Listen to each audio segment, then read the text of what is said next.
Hello everyone. बेटा अपने पिता के पास गया और बड़ा परेशान होकर बोला, मैं अपनी पत्नी के साथ एक पल भी नहीं बिता सकता। वो मुझे आंखों में चुभती है।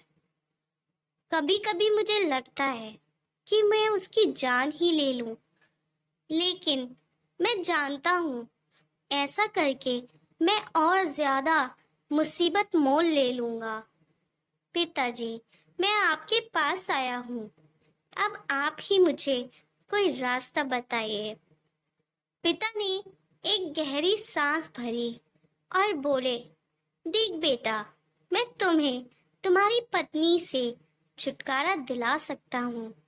मेरे पास एक धीमा जहर है जो व्यक्ति को धीरे धीरे खत्म करता है। मैं तुम्हें वो देने के लिए तैयार हूँ। बस तुम्हें मेरी एक शर्त माननी होगी। दरअसल ये शर्त भी तुम्हारे भले के लिए ही है। तुम्हें आज से ही अपनी पत्नी से अच्छे से अच्छा व्यवहार करना होगा। उससे प्यार से बात करनी होगी। उसका एक बच्चे की तरह ख्याल रखना होगा। उसकी बातों, उसकी शिकायतें सुननी होंगी, और ये सब इसलिए ताकि जब वो मरे तो किसी को तुम पर शक ना हो। थोड़ी देर तक वहां एक शांति छाई रही। फिर पिता ने कहा कि अगर ये सारी बातें तुम्हें ठीक लगे, तुम उस डिब्बी में से वो सफेद पाउडर है, उसे रोज थोड़ा थोड़ा अपनी पत्नी के खाने में डालते रहना। बेटे ने वो डब्बी उठाई और वहां से चला गया। 30 दिनों बाद बेटा फिर से जब पिता के पास वापस लौटा तो उसकी आंखों में आंसू थे। उसके चेहरे पर ग्लानि की भावना थी। वह अपने पिता के पैरों में गिर पड़ा और बोला, पिताजी, मैं अब अपनी पत्नी को नहीं मारना चाहता। मैं उससे बहुत प्यार करता हूँ।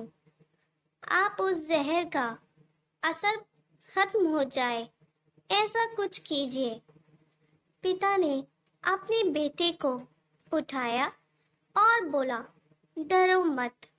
उस डब्बी में सिर्फ चावल का आटा था। असली जहर तो तुम्हारे मन में था, और मैंने जो तुम्हें शर्तें बताई थी वो उस जहर का तोड़ था।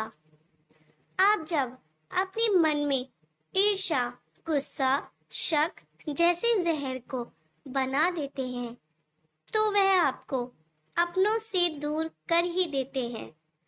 उनसे निपटने का यही तरीका है कि अपनों की बात सुने, अपनों का ख्याल रखें, दया भाव रखें, माफ करना सीखें और ज्यादा अपेक्षा ना रखें।